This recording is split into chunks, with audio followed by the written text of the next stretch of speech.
Today as Makachero, we are bringing you an 85-year-old millionaire. And one thing you don't know about him is an alumni of Cambridge University. Wangapi mnajua hiyo? Wangapi mnajua hiyo? Before we go too far, let me welcome to you your guest today, Mr. Nguru or Mr. Nguru. So, how did you land in Cambridge? First of all, let me introduce myself. Go ahead. My name is Canon. Yeah. John Nguru. By profession, I'm a teacher. In 1971, the curriculum of education in Kenya changed to something which was called new mathematics. Because this was a new subject to the country, some teachers needed to be trained so as to come back and train others. In 1974 August, I got a scholarship given by British Council of United Kingdom. And I got a scholarship to study new mathematics at Cambridge University, United Kingdom. So that is how you ended up at Cambridge. That is how I ended up to Cambridge University. So one thing I'm getting from this, you were selected. That means you had to be one of the best teachers to end up at Cambridge because you're going to get trained, then come train others. We can say I was one of the best because not everybody was going. Yeah. In fact, that year, when I went, I was alone from Kenya. So the only Kenyan who went in to Cambridge University in 1974 and 75. Yeah. So does this mean, as a young person, if you go into any career, for people to realize you're good, ensure that you're somewhere among the 1%, the top 1%, or what would be your advice to someone who has just got into a new career or they're just beginning as a teacher? What do they do? How do I get to the top 1%? First of all, you must be a clever man. You must have studied that thing you are doing well. Yeah. That time I was a teacher. And I used to teach well. Yeah. And pass many students. I was a primary school teacher, teaching well in the primary school, passing many students to the secondary school. Yeah. So being one of those who are teaching well, who are passing many students to the secondary school, I was regarded as one of the best. So you must be what we call a subject matter expert on the career that you choose. He was a primary school teacher. He became a subject matter expert in that area and became selected as one of the top teachers, thus ending up in Cambridge. So even for you, as you start your small career or wherever you are at, ensure you become what? A subject matter expert. Be the best there is in that career for anyone to think about you. If you don't do that, nobody will recognize you and nobody will think of you as being any great. But if you look at your experience in 1974 and 75 going to Cambridge, what do you think it added to your life? Or if you never went to Cambridge, do you think you'd be seated there? No. So what did you pick up from London? By going to Cambridge, added me a lot of marks and quality in my work. Yeah. Because when I came back, first of all, I was a trainer to train other teachers to teach mathematics. I trained them. By doing that, that was a kind of shining over others. Yeah. This enabled me to be promoted to the headmaster and also to the education officer. So, by going to Cambridge, added me some qualities in my working life. Yeah. So if there are people who look at life and say, for example, I want the best car, I want the best house, I want the best wife. You want all these things are what you call extraordinary life, but you're mediocre in yourself. You can listen to him. First of all, he was the best primary school teacher in Kenya.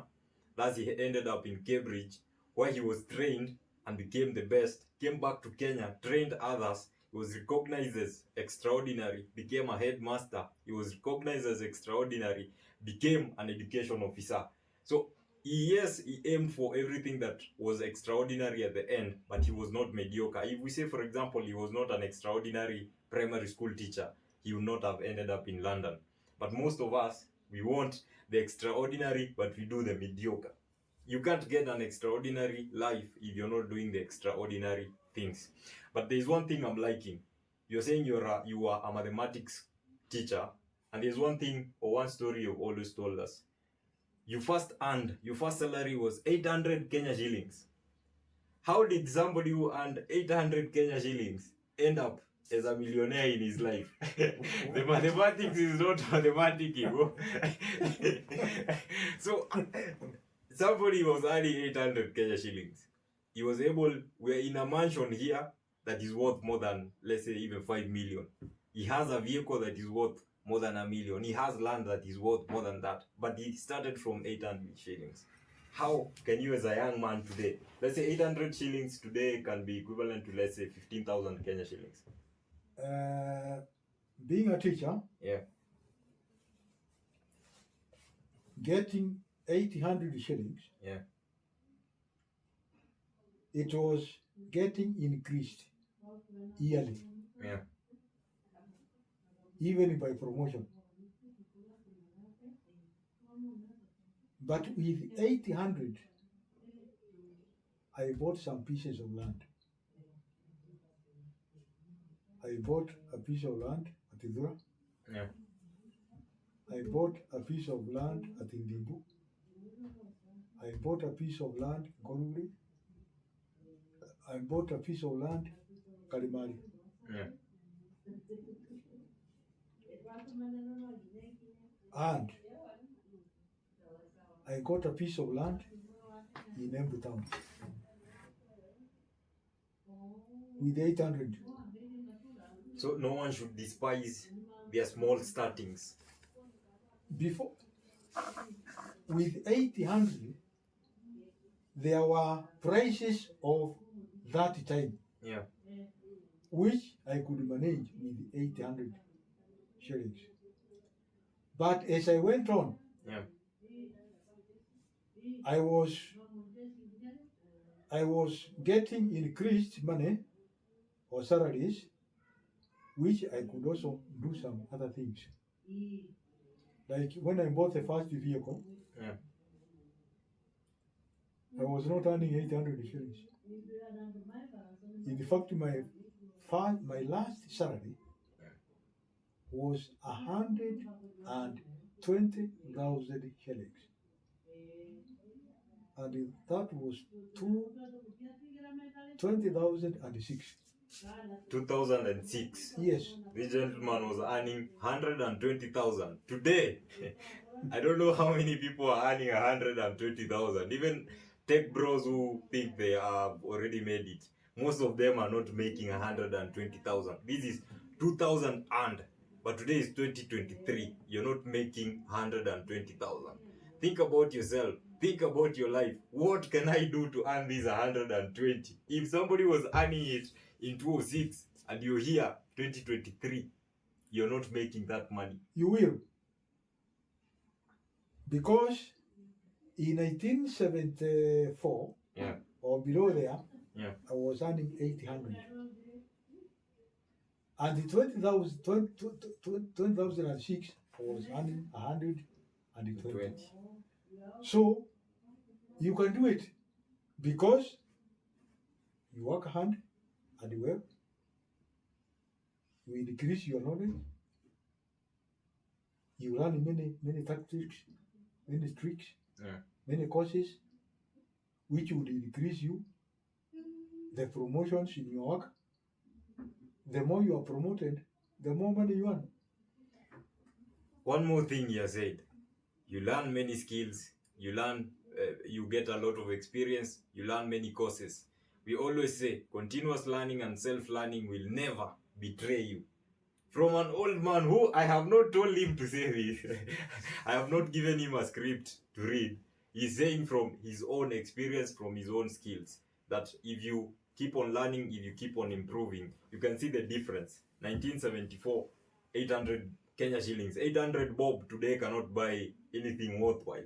To 120,000 in 2006, that was his last salary. So it shows you can progressively increase and get to the level that you want. But as he says, hard work is a key ingredient to you getting to whatever you want to get to. But there's one last thing I want us to discuss. You've talked about a salary, and you've also talked about you went ahead with 800 Kenya shillings to buy land. This shows that you did not only think about the career or the salary that you were getting. You had to diversify. What else can give me cash flow from everything else that I can do? So if you look at today, do you think most young people are thinking the same, or all of us are getting a lot of salary, we go for cars that are not giving any cash flow, we go live in the best houses, and then after employment somebody is broke?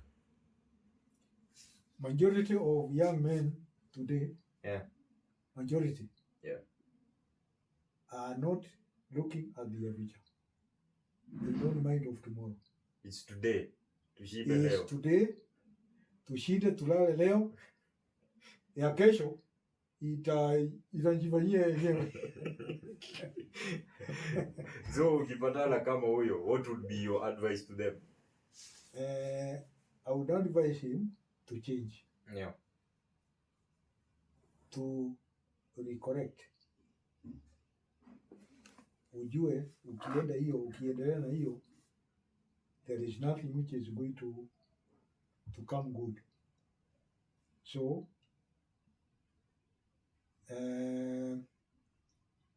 cut off many luxuries. Usiishi maisha luxurious, uishi maisha ile normal, ile must. You need clothes, you need food, you need shelter. If your class is this one, you don't need that house. Yeah. That house is for others. Your house is this one. To live in a bedsitter cannot prevent you from living in a mansionette. At a future date. At a future date. Yeah. So uishe ile maisha ni yako. Na mind about future. You must save to have something. And to gain, you don't gain when you use extravagantly. You gain when you use. You must have a frugal hand. So you're hearing, gentlemen, you have to plan for your future. Majority of us are just thinking about today.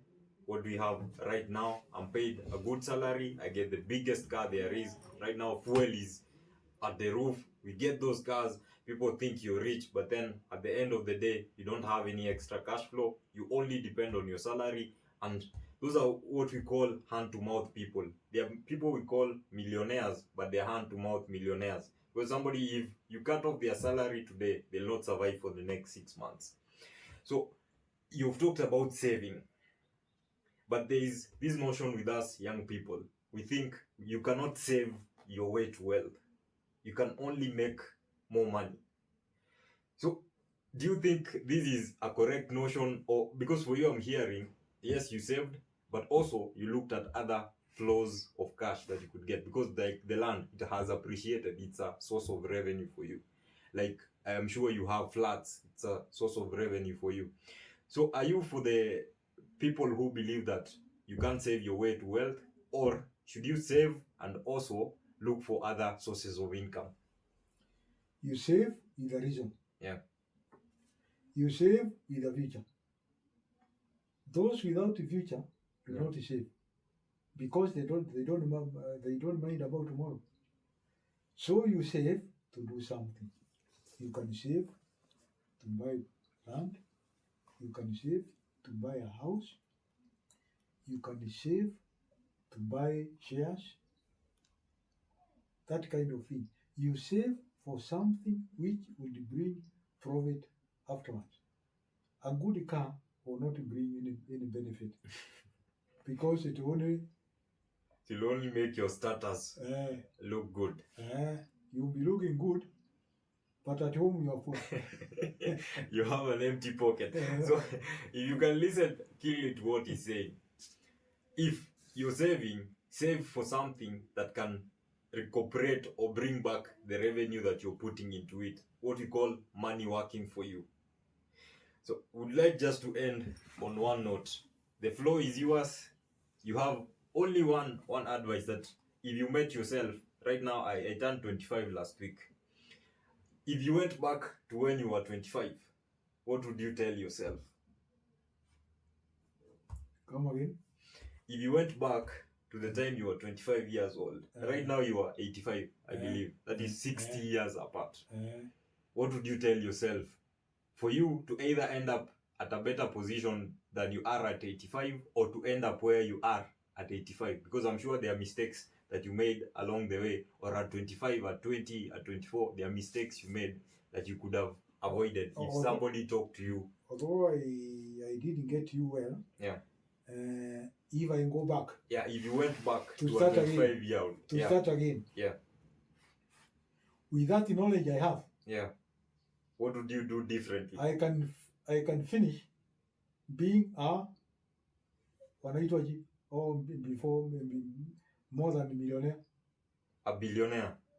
I can end up being a billionaire. Why? Yeah. Because that time, if I knew the whole of this world, Barry, could be mine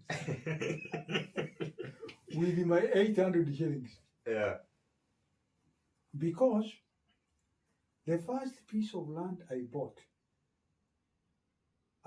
it at 4,000 shillings. And this land was 84 acres. 4,000 for 84 hectares of land. If I bought another and another and another and another, you'd own them. Because I would have done it if I wanted. I could end up being a billionaire today. A billionaire. So if I went back, yeah, with that knowledge, I can end up being that.